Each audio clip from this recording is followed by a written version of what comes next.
Good afternoon, members. It's 1:06 p.m. and I call this special committee to order. Um, Before we adopt the agenda today, I'd like to recognize everyone who made himself present today. Uh, Obviously, to my left is the Vice Chair, Representative Edwin Probst. Uh, Down on the floor, we have Representative Blas Atto. We have Representative Marissa Flores. We have Representative Diego Camacho. We have Representative John Paul Sablan. We have Representative Vicente Camacho and Representative Angelo Camacho is present. Uh, I didn't get any message from Representative Odan. Um, and today, um, with that, also, I'd like to recognize our legal counsel, John Bradley, along with our senior legislative assistant, Miss Claire, and Cam, and of course, Delbert, our IT today. Um, so, can I get a motion to adopt today's agenda? There has been a motion, has been second. All those in favor say aye. All those opposed say nay. The ayes have it. Uh, Motion to adopt today's agenda has been adopted by the members. Anyone in the public comment? Uh, Sorry, in the gallery would like to make public comment. Being there's none, we move on to item 4. The chair has request for information to the Department of Finance, Zoning, Department of Commerce, the business license, um, and the Bank of Saipan. And I believe all comments or documents has been received by the committee. We will need some time to, I guess, scan and have the members view the items submitted by um, all the, I guess, the um, entities that were required to send information. Um, with the exception of the Bank of Saipan, they did submit the information, but unfortunately, a lot of the items were redacted. Uh, um, so we've made an agreement with them to come down sometime this week or next week to review those documents. So there was a lot of information that was lacking, and due to the nature of confidentiality, they didn't want to be dragged into a lawsuit. So the vice chair and I have agreed to make some time to um make our way down to the Bank of Saipan so that we can look at some of these items that were redacted and why was it redacted.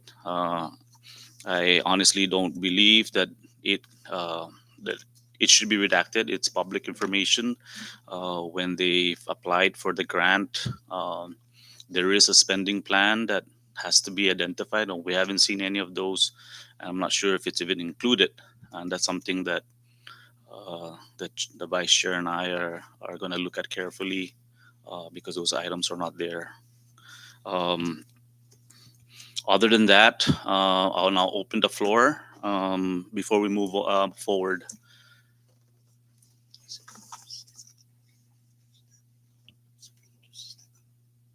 Yeah, you want to discuss that now or no?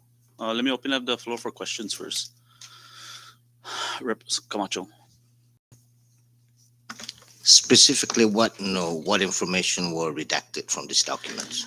Um, I would share that with you. I just a lot of the package came back incomplete. A lot of the business plans were not included, and it is very important for the business plan to be there because when anyone applies for a grant, there has to be a spending plan as to exactly what each boosted recipients are supposed to spend or use the funds for. So that's something that we need to look at carefully. pretty much.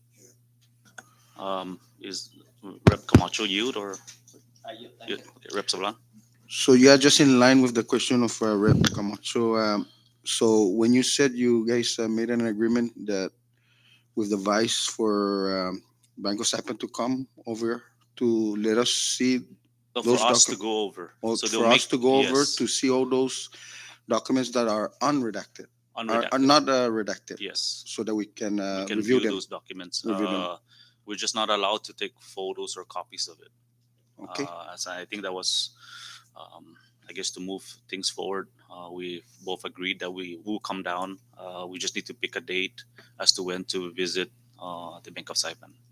Thank you. So clarify that you. Thank you. Any further, Vice Chair? Thank you, Chair. Um, I also wanted to add that the we have discussed this before. There are letters subpoenas being prepared.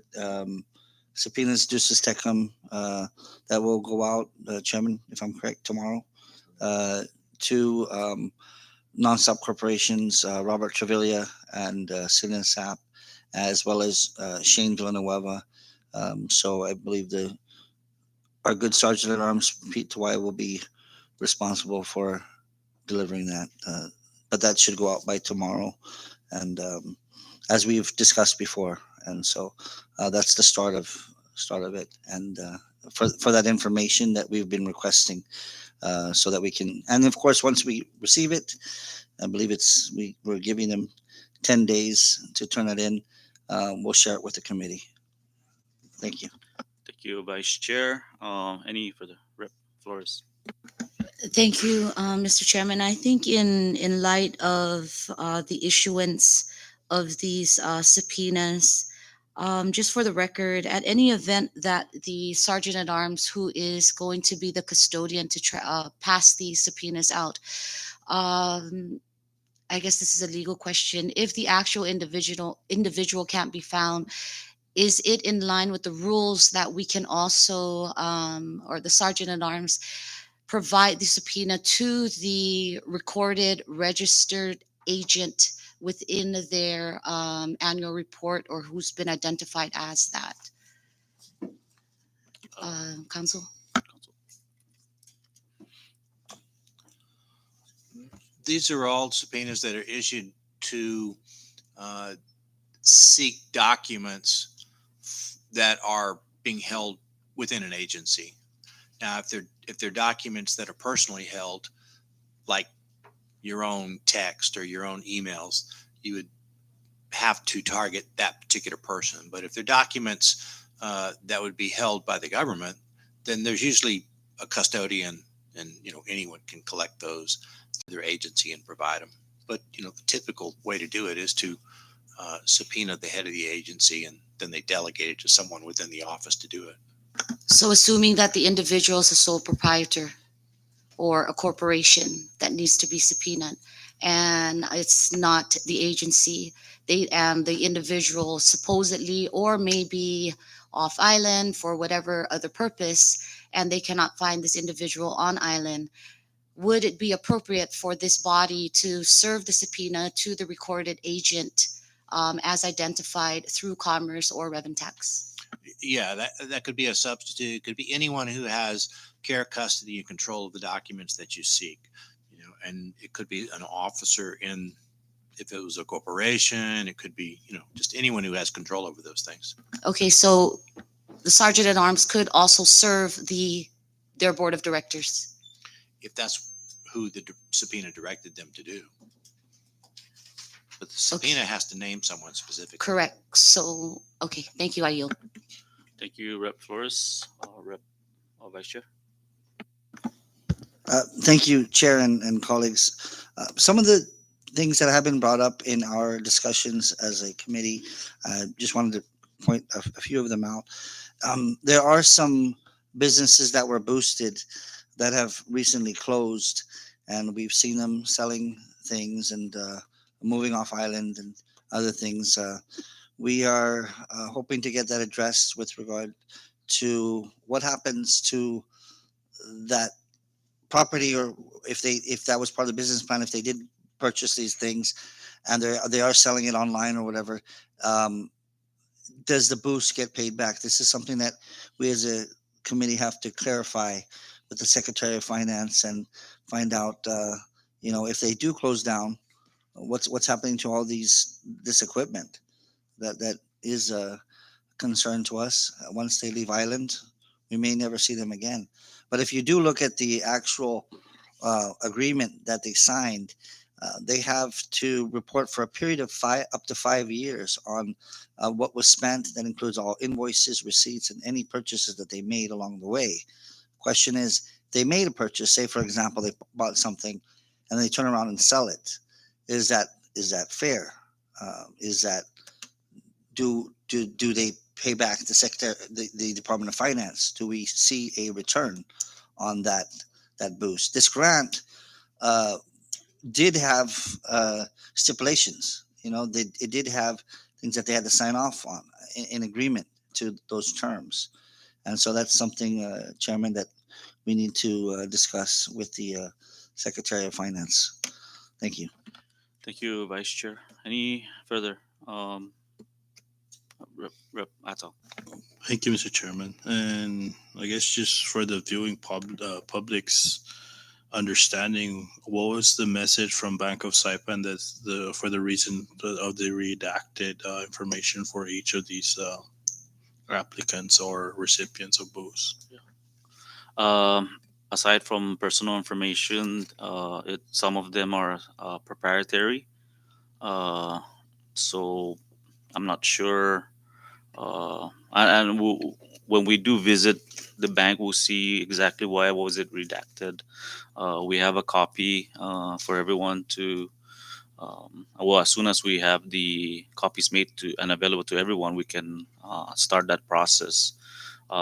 We don't know what was redacted, just parts of the business plan, I guess, and we would need actually to see it completely because there's a whole section that's not even included. We just said, for example, pages 3 to 7 is redacted. We don't know what's in there.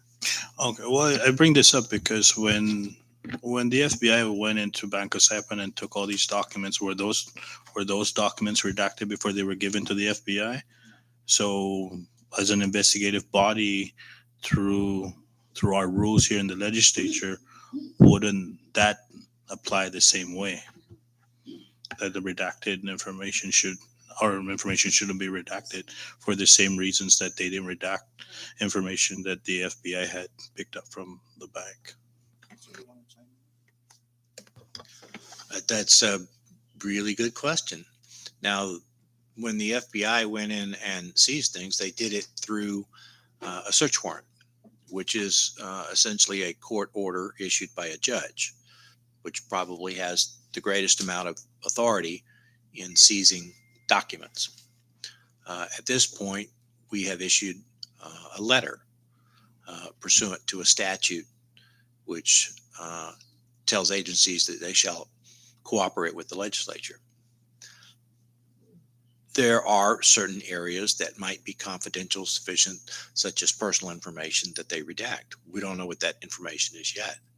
But there are still tools, as you suggest, that the legislature has available, such as a subpoena, which is not a court order, but it is a very strong method of obtaining documents. And if that is insufficient, a court order could be sought. So I think these things will be examined and evaluated once we know what the documents are and what the reason for them being redacted is.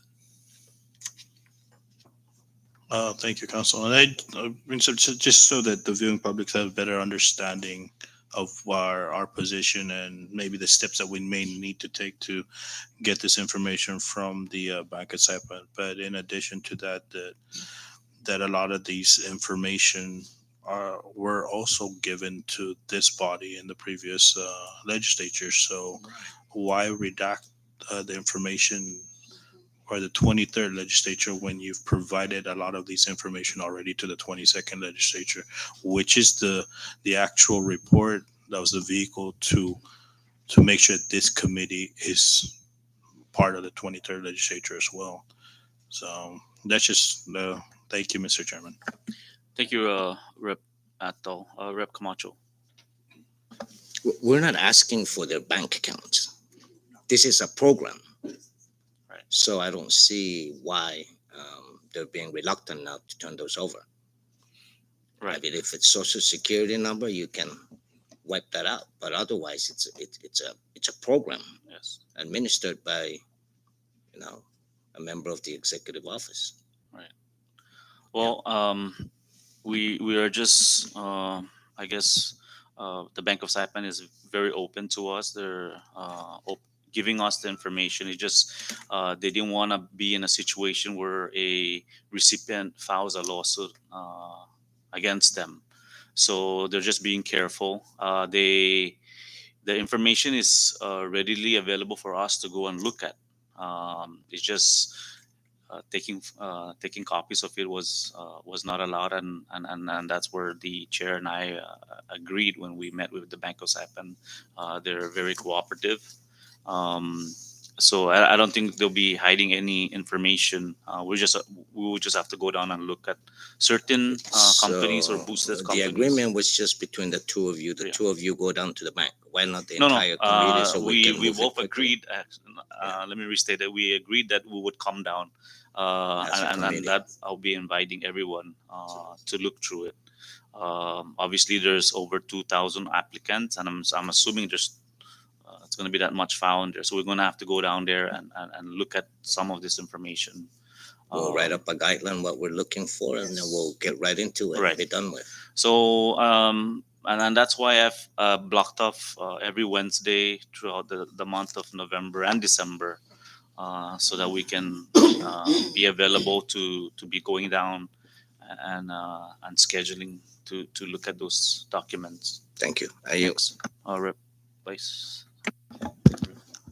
Sorry, I just wanted, and thank you, excellent points uh, uh, regarding that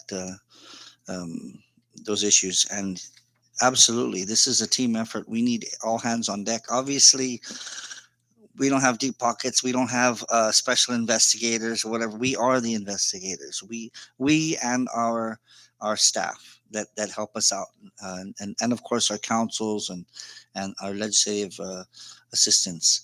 But it is a lot of documents that we have to go through, and absolutely, we're not going to go in there just on whims and look through certain piles. We are going in there with a strategy, with which which business plans are we looking at, why, what are we setting them up, and that's going to be further discussed by this body with the chairman to determine what exactly are we looking for. Well, let's just be basic, okay, and just call it out for what it is. When you have 2,200 applicants, right, applying for boost, and only less than 300 say get boosted, and you have six companies of your own, and 6 out of 6 get boosted, not just by a little bit, but by huge sums of money. It makes you concerned. We'd like to see how special that is. It must be incredible because the odds are generally against you. 6 out of 6 out of the, when you're looking at the numbers there. So it is quite staggering. And speaking of patterns, I know when we've been looking through the document, something that has been coming up a lot is how the applications maybe they apply for boost in August, but then they don't form their company until September or later. And that was pretty interesting to see how many companies, including nonprofits, did not even exist until Boost came. That again has been why many existing businesses that were probably rightfully deserving of Boost because they went through COVID, they were in existence, they were paying their taxes and barely surviving, never got an opportunity, even though some of them were the first to submit. Now, because there are no rubrics, they admitted to that. There's no rules, there's no guidelines, and they say we just did it because it was unique or whatever the case was. I think we are going to determine if it was just by chance or if there was a certain system that was being played. That will be, of course, through the investigation that we do fairly and accurately together as a team. Thank you. Thank you, Vice Chair. Rep Marissa. Okay. Well, just to let everyone know, I did look at some of the items that the Bank of Saipan. There was a Rubik's in the initial stage. We did notice there was, and we don't know why it stopped. So that one there was at one point, and then they stopped it altogether, and that's very interesting. So that's something that we're gonna have to uh, try to get that information from the former Secretary of Finance and whoever was in charge of giving it those out. Chair, or for that matter, we can ask the management of Bank of Saipan why was the rules in the beginning and who stopped it? Maybe they probably know. It's bank. The Bank of Saipan has nothing to do with They were involved at first, but then they were only tasked to issue the checks to the recipients. Rep Camacho. The- One of the other things I've been looking at and thinking about is some of these recipients are government employees. Now we need to determine how they fit into this program. What are the rules as far as government employment is concerned? Because all the administrators for this program are all government employees. I have an appointment with OPM tomorrow to speak to them about that. Check on those rules. Thank you. Camacho. Rep Ato. Just a quick question. I know, Mr. Chairman and colleagues, that we sent out or we agreed that, or we voted on subpoenas for a few individuals in our last meeting. Would it be something that the committee can consider that we also subpoena all the text communications and email communications between these individuals for this period and whatever number that they carried within this period of time? That's something that we're gonna have to list down again and actually vote on it. Sure. We've only on October 24 we voted to subpoena individuals, and that's all we agreed. Yes. And As far as what's included, that's I think that one needs to be addressed. I'm not sure. Maybe the council can chime in with regards to do we have to include a language that says text, yeah, emails, we're gonna definitely need to issue a subpoena to for record of these communications within Texas, whether it's regular text or email or WhatsApp, because the phone companies will not allow any information to be provided to anybody without a subpoena. And I believe that's how we received some of the communications from the last investigating committee. So I think maybe if the members agree that we should at least get the communications within the period of time of the boost between these specific individuals as well and the bank, Mr. John Arroyo. And I think that's something that we should consider, and we should vote on that in the very near future in our next meeting. So, Thank you, Rep Ato. Rep Flores. Thank you, Chair. And I think in line, just to follow up with Rep Atal, the dates are crucial. We know that the correspondence and the reply can give us the substance of what we're looking for. But in terms of dates, the dates are very critical. So if we can agree on what those dates are, there were systems that were in place and weren't in place during this period. So as a body and coming in to do our investigation, we need dates of, systems that were in place, including Munis, right? They went live on October 1st, and then all of a sudden, in less than 2 months, they were not live. and all the paper that was supposed to be uploaded into the system is unaccounted for. But again, the system didn't say that because we were migrating from an old system to a new system, and the paper didn't flow through the system, then how were these things approved? What correspondences and what method were they using? So again, in light of Rep Attal's concern, I really think that the dates are important. We need to agree on those dates. We don't want to be looking at paper from the 2021 that is irrelevant to where we're going to go. The time is really small. And thanks to the 22nd legislature who did majority of the footwork, where now this is towards the seventh inning stretch, right, before we conclude this game or this investigation. So that's all my concern, Mr. Chair. The correspondence reply, timelines are important, and that can maybe give us a better idea, at least for myself, who else I would like to see, and what other government entities I'd like to see subpoenaed moving forward. Thank you. I yield. Thank you, Rep Flores. Rep Camacho. I guess this question probably would be best answered by the council. Is there a law, a rule, or something that we subpoena the companies instead?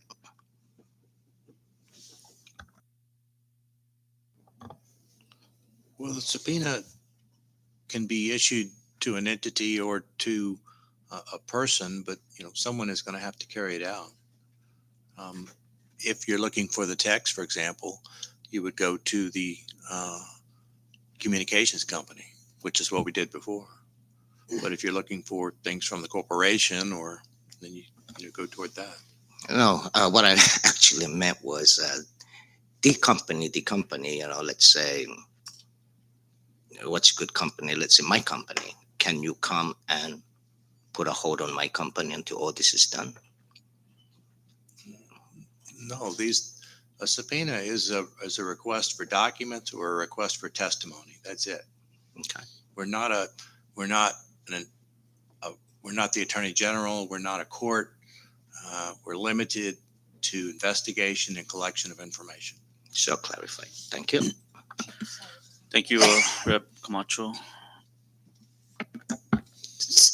I have a question. So when I was looking at these documents and looking through the Bank of Saipan and certain vendors, I did not see any section there where it had to be notarized. There were, unless I'm wrong, but there were no notary publics that attested to the very existence of certain businesses, right, or certain documents.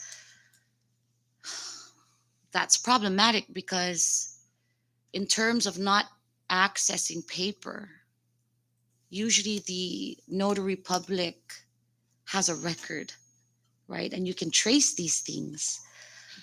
But the fact that that wasn't even there is almost like, I just,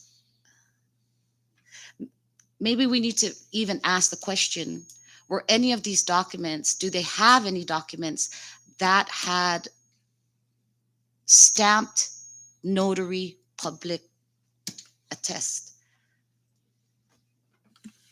I'm not sure. I haven't noticed anything. Maybe the vice. Uh, Thank you, Madam Chair. For sure, it was not consistent. Um, Remember, it was a huge folder, and we were just going through it briefly. But there, I did notice, I think, one or two.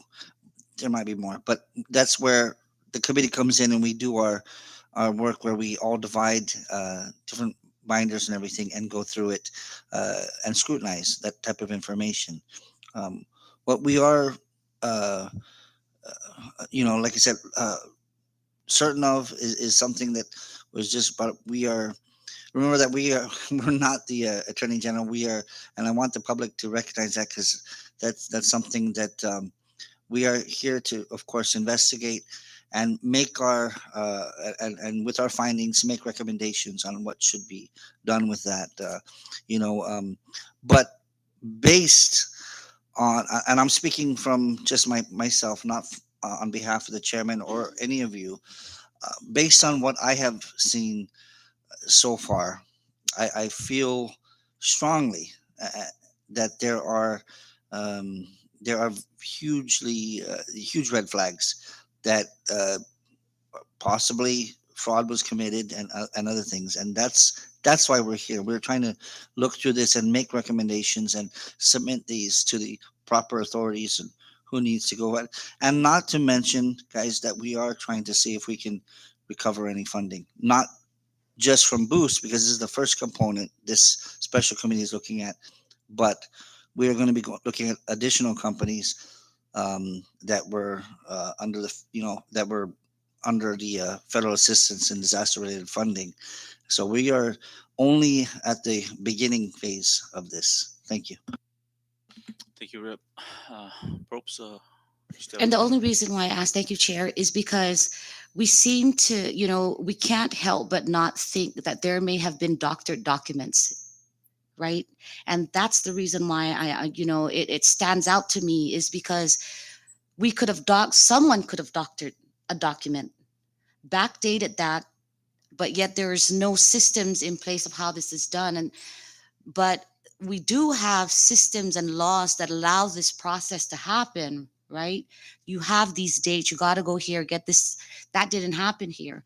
The fear that I have is that there may be doctored documents, backdated documents, change of name in documents, and that's the part that's very scary, because how do we address that? But again, like you said, we are here as an investigative body to conduct our due diligence, to ensure that we are upholding, you know um the oath and the Constitution. So I guess that's where I was going with that, is that that's what I just don't. We know it might possibly happen, and how do we track those doctored documents? The only way that could have been done is if the system was in place, we had the notary sign it, but now that there's no notary, then what happens now, right? They can attest to it and take it to some place, and it was backdated. Anyway, I yield. Thank you. Thank you, Rep. First, Vice.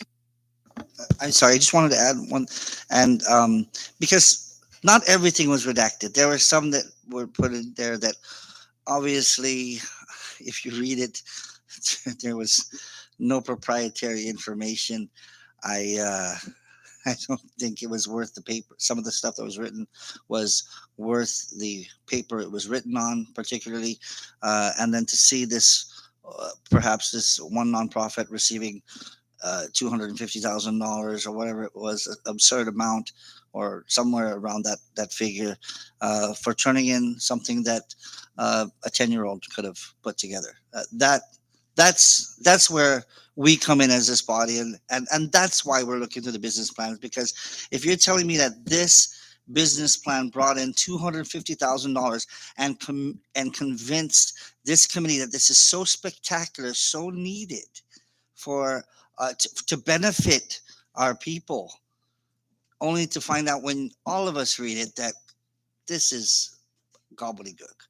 Okay, this is why reading these business plans are important, to see through uh, a lot of this that was obviously just did not make sense to us. Thank you. Thank you. And just to add to Vice Chair, um, the business plan and the expenditure or uh, report or expenditure plan is very important, because at the end of the day, when they did receive the funds, these businesses agreed to use the funds for that specific reason. So there are some businesses that open and shut down right away. We need to find out what happened to those things they bought, and then forward it to the proper agency to try to recover the funds.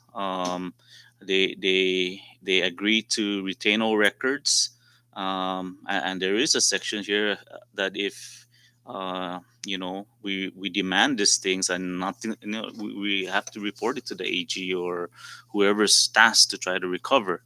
So that's very important, and that's why the business plan or the spending plan is we need to look at those documents, because in order for the cinema to recover, we need to look at that carefully, and then maybe do a more investigation and see what happened. I did notice on social media that a lot of these companies that were boosted are selling items. So we need to differentiate: is it their items, or is this part of the boost? And that's something that we need to uh, get answers from the Department of Finance and seek guidance, because a lot of this open and shut down quickly, and that's something that is very sad to see, but that's what's going on. So we are going to look into that, but for now, the the subpoenas will be going out, so we can do a closure on at least the first part of the investigation before we look further into the recipients. I think the committee has already almost finalized I think we just need clearance from council as to the subpoena duce tecum, and and go from there. But we need to get some answers from those that were tasked to administer the boost program before we can uh, go beyond that and look for information with regards to recipients. Any further? Rep Camacho. So you just brought up that open and close. Now we're looking at probably the leasers. What kind of agreement do they have? Right? Leasing and leaser. So I mean, most lease places a year contract or something like that. Now, how did that happen? Are they still paying for the lease? That's a good question. Okay, thank you. Are you? Any further? Vice, any? Being there's none, we'll move on to miscellaneous, and also announcements. So hold on. The chair has blocked off next Wednesday.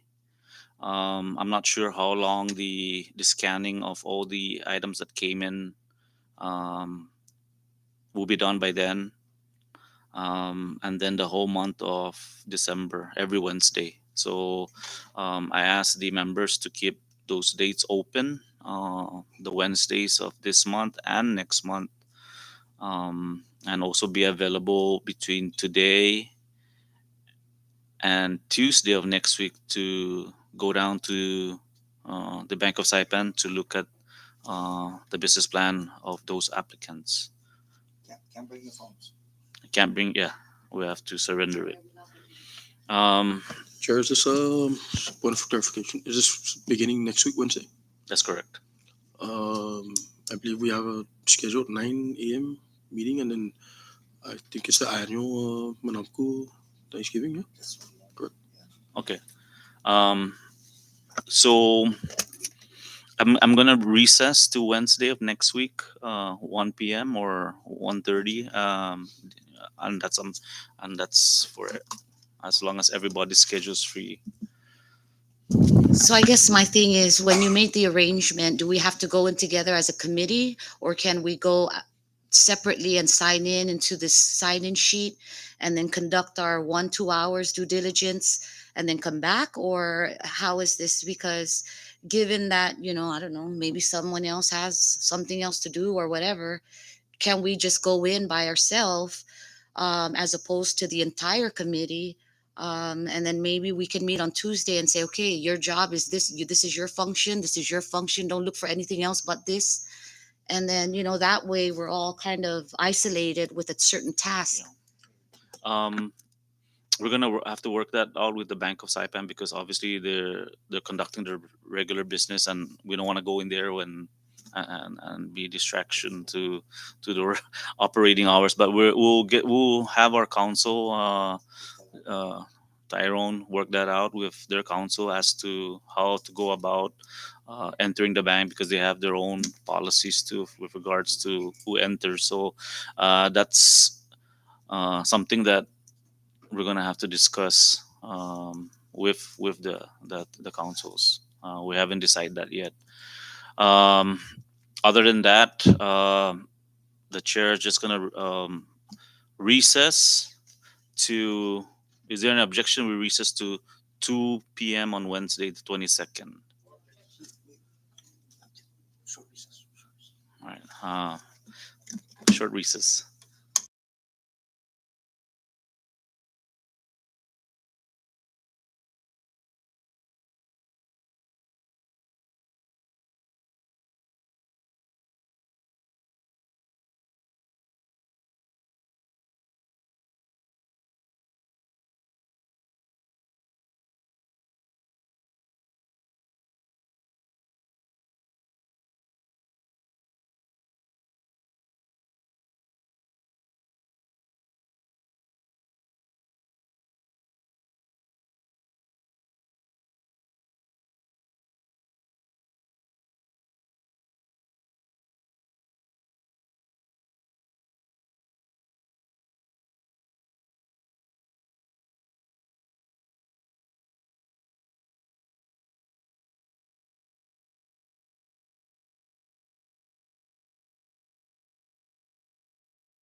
We're back after consultation with the members. The chair will not recess to next week. We will adjourn and have a new agenda filed for next week.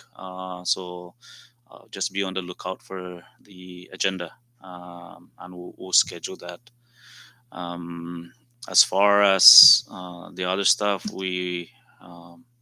we'll have to discuss that with obviously the entity that we're entering. So with that, is there's no further under miscellaneous? Anyone? Uh, Vice Chair. Thank you, Chairman and colleagues. I just want to uh, let the public know that we are grateful for the cooperation and the help that we've been receiving with regard to Bank of Saipan. Uh, we've been working together. They have been very fair and very cooperative, and we do appreciate that. I also do want to say that there may be times where we call potential witnesses and those to provide some testimony or information to us, and we're calling them up. They're not. They didn't receive a boost or whatever. They're just people that are in the know, and we need to retrieve certain information. There are certain people that we will be calling to testify, uh, to get answers from, but they are not. We're not investigating them. They're actually just providing us answers to our investigation. I just want to. I wanted that clarified for the viewing public. Thank you again, Chairman, colleagues, for all your help and all the work you put in. Again, there's a lot of reading that's coming up that we have been doing, but there's a lot more that we just received, and we do have to divide that up and share the different binders and chapters that we received. So it'll be fun reading for all of us. Thank you. Any further?